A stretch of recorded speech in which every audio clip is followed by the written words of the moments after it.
Hello friend, स्वागत है आपका हमारे इस यूट्यूब चैनल में। और फ्रेंड्स, अभी तक हम लोगों ने बहुत सारी वीडियोस स्प्रिंग कोर की कवर कर ली हैं, जिसमें हम लोगों ने डिपेंडेंसी इंजेक्शन से लेके सारी चीज़ें विद प्रैक्टिकल किया और बहुत सारे तरीके से डिपेंडेंसीज को इंजेक्ट किया, ऑटो वायरिंग सीखा और बहुत सारी चीज़ सीखी। फ्रेंड्स, इस वीडियो से हम लोग स्टार्ट कर रहे हैं स्प्रिंग JDBC और अब हम लोग देखेंगे स्प्रिंग JDBC मॉड्यूल कैसे हम लोग की हेल्प करता है डेटाबेस के साथ कम्युनिकेट करने के लिए। क्योंकि जो हमारे पास JDBC का कॉन्सेप्ट था डेटाबेस कनेक्टिविटी, जावा डेटाबेस कनेक्टिविटी, वो कॉन्सेप्ट थोड़ा सा प्रॉब्लम क्रिएट करता है प्रोग्रामर्स के लिए। तो उन सारी प्रॉब्लम्स को सॉल्व करेगा स्प्रिंग JDBC। तो हम लोग इस वीडियो से सीरीज स्टार्ट कर रहे हैं स्प्रिंग JDBC की, जिसमें हम लोग बहुत सारी वीडियोस ऐड करेंगे और उसमें हम लोग ऑलमोस्ट प्रैक्टिकल सेशंस भी सारे कवर करेंगे। सो अभी तक चैनल सब्सक्राइब नहीं किया तो चैनल सब्सक्राइब कर दीजिए, वीडियो को लाइक कर दीजिए और शेयर कर दीजिए। और हम लोग चलिए स्टार्ट करते हैं। कुछ चीज़ें मैं आपको और बताऊँगा। आपको एडवांस कॉन्सेप्ट सीखने से पहले कुछ इंपॉर्टेंट कॉन्सेप्ट जरूर सीखने पड़ेंगे। जैसे बहुत सारे लोग डिमांड कर रहे हैं स्प्रिंग बूट ट्यूटोरियल की या स्प्रिंग एम्बेसी ट्यूटोरियल की, बट ये सारे, ट्रस्ट मी, ये सारे मॉड्यूल भी हम लोग के लिए बहुत ज़्यादा इंपॉर्टेंट है। इवन जो स्प्रिंग कोर के मैंने वीडियोस कुछ डाले हुए हैं, ऑलमोस्ट 30 to 35 वीडियोस, वो बहुत ही ज़्यादा इंपॉर्टेंट वीडियोस हैं। ट्रस्ट मी, जब आपको वो सारे वीडियोस क्लियर होंगे, वो सारे कॉन्सेप्ट्स क्लियर होंगे, डेटाबेस से रिलेटेड चीज़ें क्लियर होंगी, फिर आप वेब पे मूव कर पाओगे। क्योंकि जब आप वेब पे मूव करोगे तो ऑब्वियस ही बात है, चाहे फिर आप बूट यूज़ करो, चाहे स्प्रिंग एम्बेसी यूज़ करो, चाहे कोई भी फ्रेमवर्क यूज़ करो, बट आपके पास डेटा तो होगा ही होगा। तो डेटा को स्टोर करना आपके लिए बहुत ज़्यादा दिक्कत हो जाएगा अगर आपको स्प्रिंग JDBC या स्प्रिंग ORM जैसे मॉड्यूल्स नहीं समझ में आएंगे। सो मेरे लिए ये सारे मॉड्यूल्स बहुत ही ज़्यादा इंपॉर्टेंट है, इसीलिए मैं स्टेप बाय स्टेप इन सारे मॉड्यूल्स को कवर कर रहा हूँ। सो बिना किसी टाइम को वेस्ट किए चलिए हम लोग स्टार्ट करते हैं और सीखते हैं स्प्रिंग JDBC। उसके बाद बाकी हम लोग नेक्स्ट मॉड्यूल को भी स्टार्ट करेंगे। सो चलते हैं कंप्यूटर पे, स्टार्ट करते हैं। हेलो फ्रेंड्स, तो अब हम लोग देखते हैं कि स्प्रिंग JDBC क्या होता है और हम लोग कंप्लीट स्प्रिंग JDBC चलिए सीखते हैं। तो सबसे पहले देखते हैं स्प्रिंग JDBC क्या होता है, उसके बाद हम चीज़ें समझ पाएंगे। तो spring JDBC is a powerful mechanism to connect with database and to execute SQL queries. तो बेसिकली स्प्रिंग JDBC की हेल्प से हम लोग क्या कर सकते हैं कि हम लोग डेटाबेस से कनेक्ट कर सकते हैं और क्वेरीज को फायर कर सकते हैं। अब हम लोग को सीखना पड़ेगा कि अगर हमारे पास ऑलरेडी JDBC पहले से मौजूद था, जावा डेटाबेस कनेक्टिविटी, फिर हम लोग क्यों यूज़ करेंगे स्प्रिंग JDBC। ठीक है, तो सबसे पहले देखते हैं स्प्रिंग JDBC बेसिकली क्या करता है। सपोज हमारे पास डेटाबेस है और यहाँ पे हमारे पास जावा प्रोग्राम है और हम लोग क्या करेंगे, ये है बेसिकली स्प्रिंग JDBC का मॉड्यूल। और इस मॉड्यूल को यूज़ करके हम लोग क्या कर सकते हैं, इसको कॉल कर सकते हैं स्प्रिंग JDBC मॉड्यूल। तो हमारा जावा प्रोग्राम इस स्प्रिंग JDBC मॉड्यूल को यूज़ करके हमारे डेटाबेस से कम्युनिकेट कर सकता है। That means SQL queries fire कर सकता है।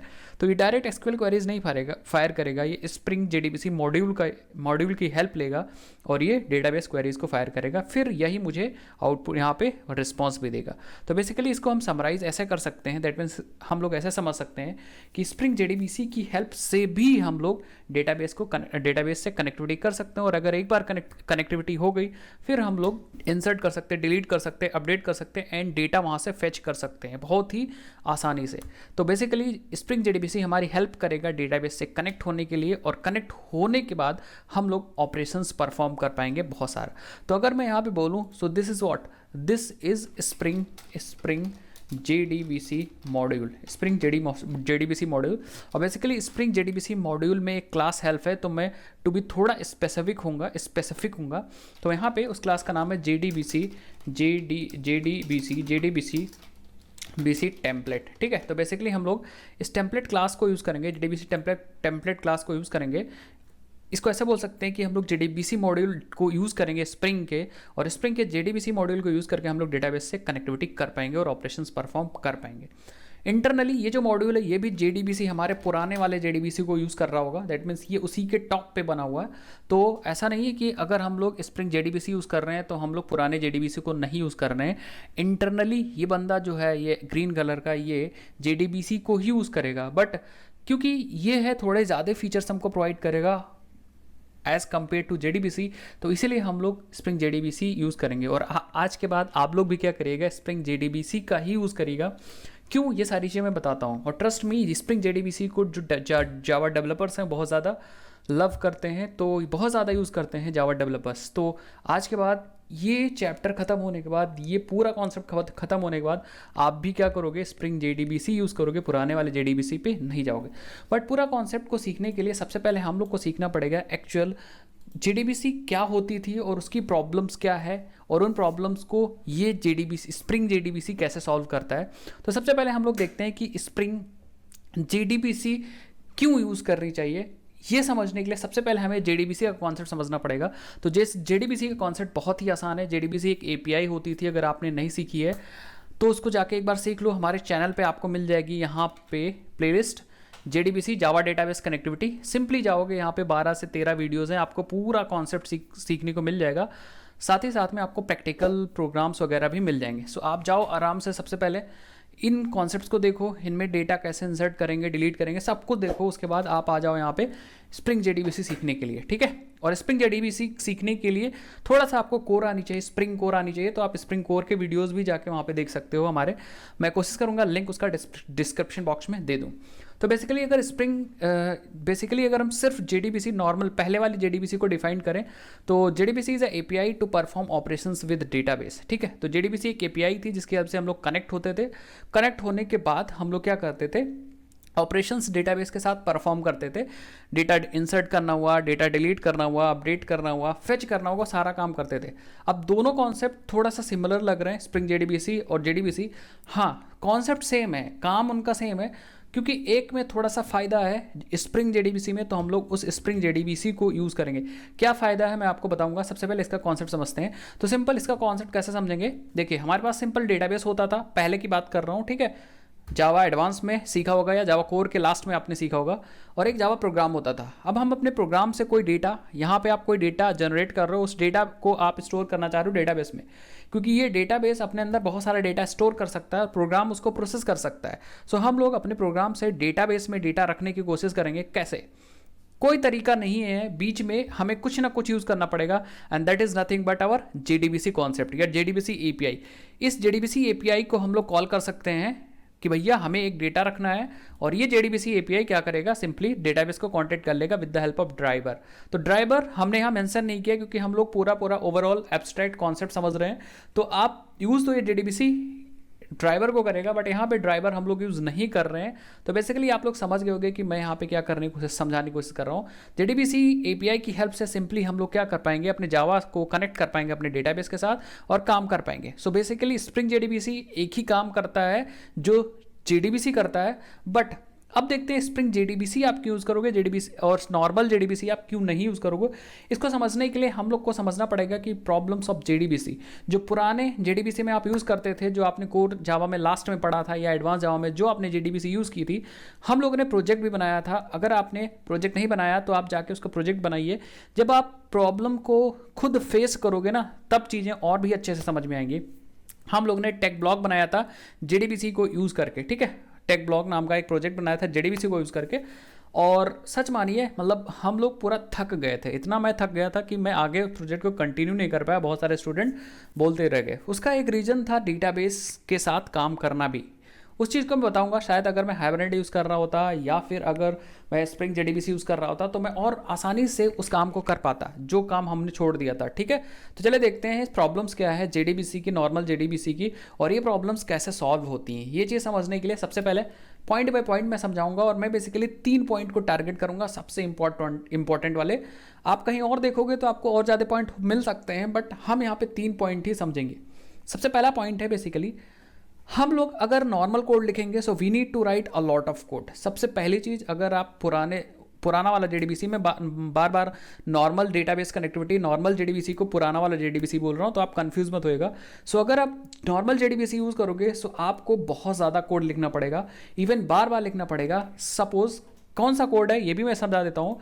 सपोज आप बार बार कनेक्शन को ओपन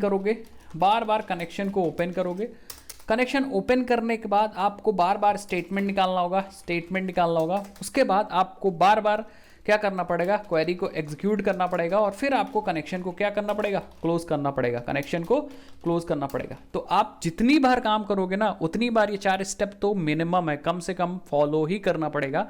कनेक्शन ओपन करना, स्टेटमेंट बनाना, एग्जीक्यूट करना और कनेक्शन को क्लोज करना। सो आपको बहुत ज़्यादा कोड लिखना पड़ेगा अगर आप JDBC यूज़ करोगे।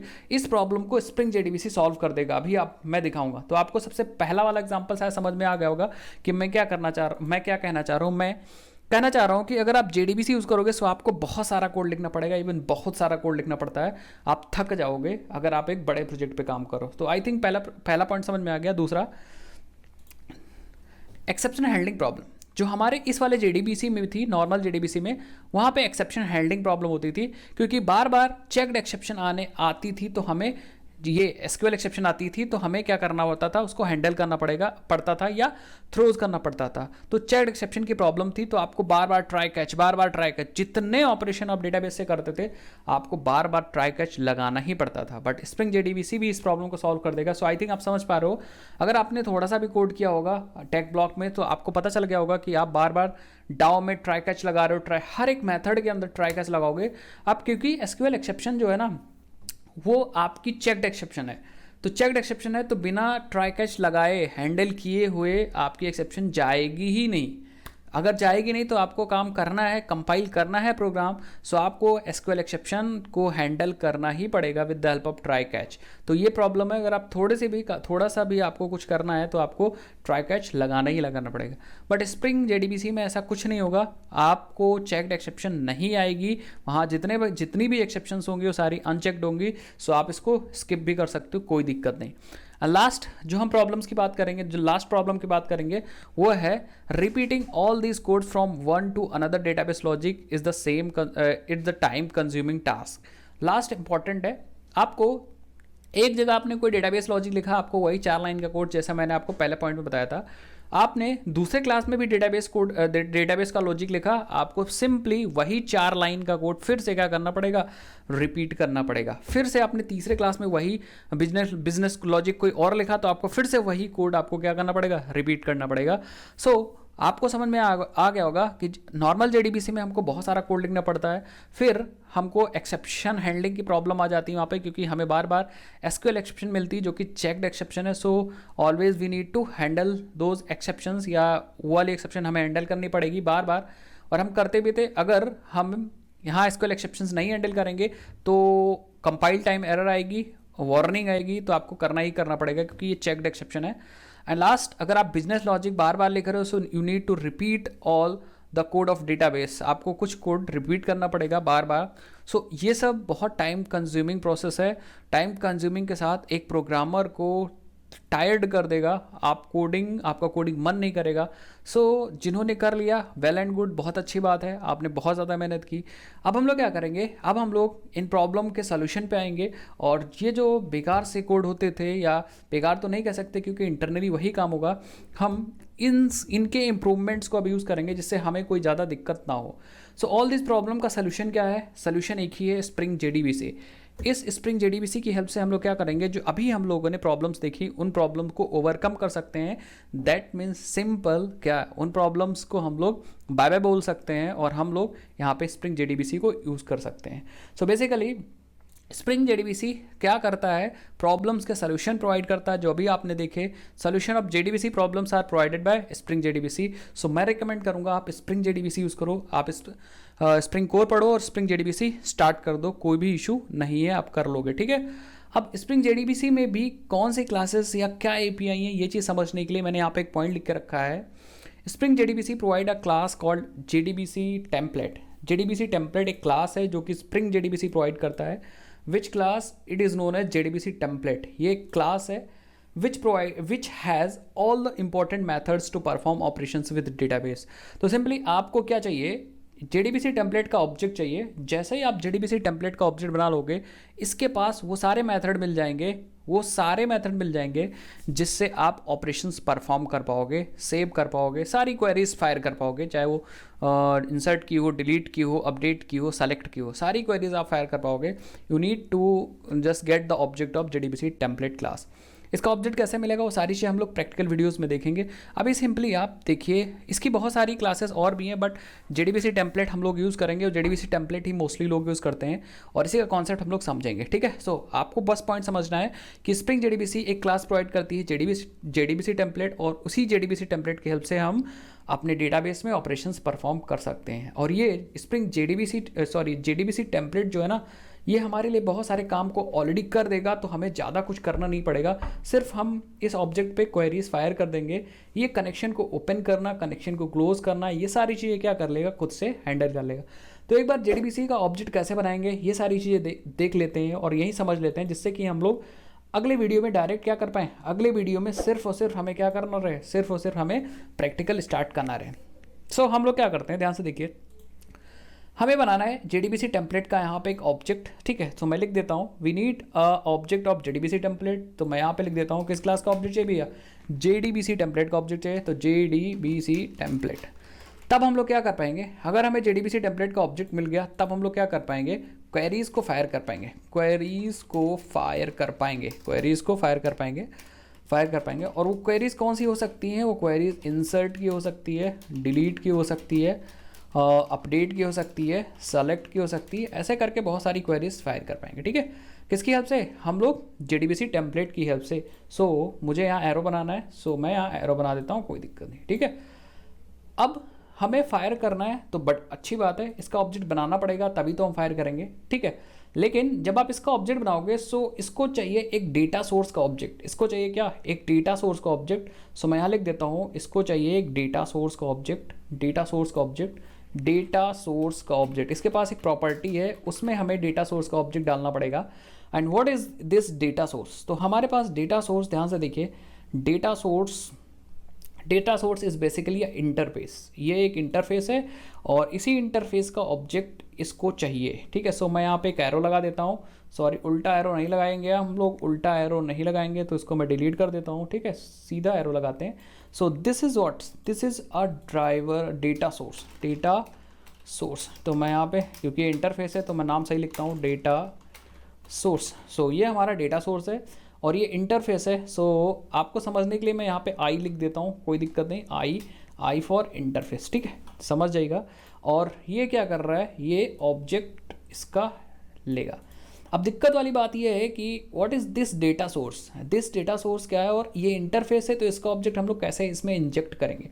तो this data source is basically a source which contain all the information of your database, all the information of your database such as URL, username, password and driver class। तो basically इस data source के पास आपके database से connect होने की जितनी भी information है वो सारी इस डेटा सोर्स के पास रखी होंगी, इस डेटा सोर्स के पास रखी होंगी। बट दिक्कत वाली बात है कि ये जो इंटरफेस है, इसका ऑब्जेक्ट हम लोग इसको देंगे कैसे, इस डेटा सोर्स में डालेंगे कैसे। तो हमारे पास एक इसकी इम्प्लीमेंटेशन क्लास है, और इस इम्प्लीमेंटेशन क्लास का नाम है, ध्यान से देखिएगा, इस इम्प्लीमेंटेशन क्लास का नाम है, यहाँ पे मैं लिख देता हूँ या इस तरफ लिख देता हूँ, क्लास का नाम है ड्राइवर मैनेजर डेटा सोर्स, तो इस बेसिकली क्लास का नाम है ड्राइवर मैनेजर डेटा सोर्स, और ये बेसिकली इम्प्लीमेंट कर रही है किसको, हमारे इस वाले इंटरफेस को। तो ये बेसिकली इम्प्लीमेंट कर रही है इस वाले इंटरफेस को। तो मैं यहाँ इम्प्लीमेंट लिखना सही समझूंगा जिससे कोई भी कन्फ्यूजन ना हो, इम्प्लीमेंट्स। ठीक है, अब बेसिकली हम लोग इस इंटरफेस का ऑब्जेक्ट तो यहाँ पे नहीं पास कर सकते, बट क्योंकि ये जो क्लास है ड्राइवर मैनेजर डेटा सोर्स, ये किसकी इंप्लीमेंटेशन है, ये हमारे इस इंटरफेस की इंप्लीमेंटेशन है। तो हम लोग क्या कर सकते हैं, जहाँ पेरेंट का ऑब्जेक्ट पास करना होता है वहाँ हम चाइल्ड का ऑब्जेक्ट पास कर सकते हैं। दैट मीन्स जहाँ हमें डेटा सोर्स इंटरफेस का ऑब्जेक्ट देना है यहाँ पे, वहाँ सिंपली हम लोग क्या कर सकते हैं, इस ड्राइवर मैनेजर डेटा सोर्स का ऑब्जेक्ट दे सकते हैं। तो basically we are going to inject the object of this class to the data source property of JDBC template. और इस क्लास के पास हमें देना क्या होगा भैया, वो सारी इन्फॉर्मेशन देनी होगी जिससे कि ड्राइवर मैनेजर किससे ड्राइवर मैनेजर या हमारा जेडीबीसी टेम्पलेट कनेक्ट कर सकता है हमारे डेटाबेस से। तो वो 4 इन्फॉर्मेशन होती है, बहुत ही इंपॉर्टेंट है। जिसने जेडीबीसी सीखी होगी उसको पता होगा वो कौन कौन सी इन्फॉर्मेशन है। तो बेसिकली मैं इन्फॉर्मेशन को एक बार यहाँ पे बताना चाहूँगा वो कौन कौन सी इन्फॉर्मेशन है। तो बेसिकली ड्राइवर मैनेजर को हमें देना होगा ड्राइवर क्लास नेम, जिस सबको पता होगा। Depending upon database this driver class name can be change, ठीक है, वो चेंज हो सकता है। जैसे अगर हम MySQL यूज़ कर रहे हैं तो अगर याद होगा आपको तो com.mysql.jdbc.driver होता था, तो ये देना होगा यहाँ पे, ये हम लोग दे देंगे। उसके बाद इसको देना होगा URL बेसिकली हमारा डेटाबेस कहाँ पे इंस्टॉल है, तो प्रोटोकॉल, फिर सब प्रोटोकॉल, फिर लोकेशन। तो प्रोटोकॉल अगर MySQL यूज़ कर रहे हैं तो प्रोटोकॉल हो जाता था JDBC कोलन, सब प्रोटोकॉल हो जाता था हमारा MySQL, फिर कोलन लोकल होस्ट / ऐसे करके हमारा URL दे देंगे। तो URL बनाएंगे अभी हम लोग कहाँ पे, जब हम लोग प्रैक्टिकल करेंगे। उसके बाद हमें यहाँ पे देना होगा यूज़र नेम, जो भी डेटाबेस का यूज़र नेम है, and last one is password. तो हम अपना यहाँ पे सिंपल पासवर्ड दे देंगे। तो we need to provide these 4 properties to driver manager data source, and then object of this class can be injected to या can be given to this data source property. अब ये इस data source की help से ये क्या करेगा, JDBC template हमारे डेटाबेस से कनेक्ट कर लेगा, क्योंकि डेटा सोर्स के पास ये सारी इन्फॉर्मेशंस हैं और JDBC टेम्पलेट के पास हमारा डेटाबेस है। तो हमें इतना काम करना पड़ेगा कि सिंपल हमें अपने डेटा सोर्स में इस ड्राइवर मैनेजर डेटा सोर्स का ऑब्जेक्ट बनाना पड़ेगा, और ऑब्जेक्ट बनाने के बाद सिंपली हमें इसमें डालना पड़ेगा। अब हम लोग खुद मैनुअली ये काम कर सकते हैं, या हम लोग अभी तक spring configuration, bean declaration, auto wiring सीख रहे थे, उस ऑटो वायरिंग की हेल्प से कर सकते हैं। सो बहुत सारे लोग हमसे ये भी पूछ रहे थे कि सर ऑटो वायरिंग जो हम लोग सीख रहे हैं उसका फ़ायदा क्या होगा।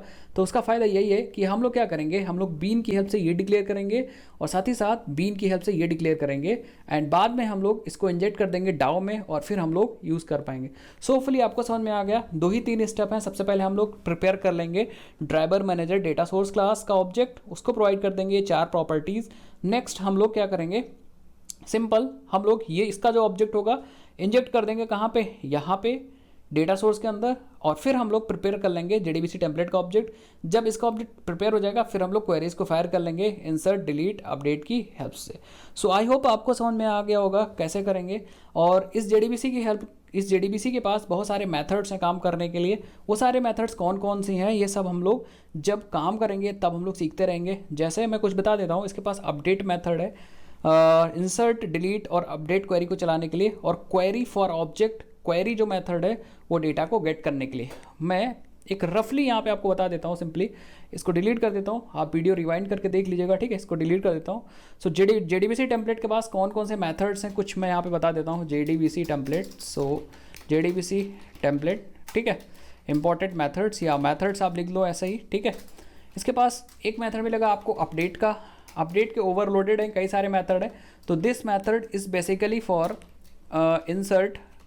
इंसर्ट सेलेक्ट क्वेरी वाले ऑपरेशंस नहीं करने के लिए ये है। तो बेसिकली ये है, इंसर्ट की क्वेरी होगी तो इससे फायर करोगे, और अपडेट की क्वेरी होगी तो इससे फायर कर सकते हो, डिलीट की क्वेरी होगी तो इससे फायर कर सकते हो, और भी क्वेरीज से फायर कर सकते हो, बट सेलेक्ट वाली क्वेरीज इससे नहीं फायर कर सकते हो। सेलेक्ट वाली क्वेरी फायर करने के लिए आपके पास है एग्जीक्यूट।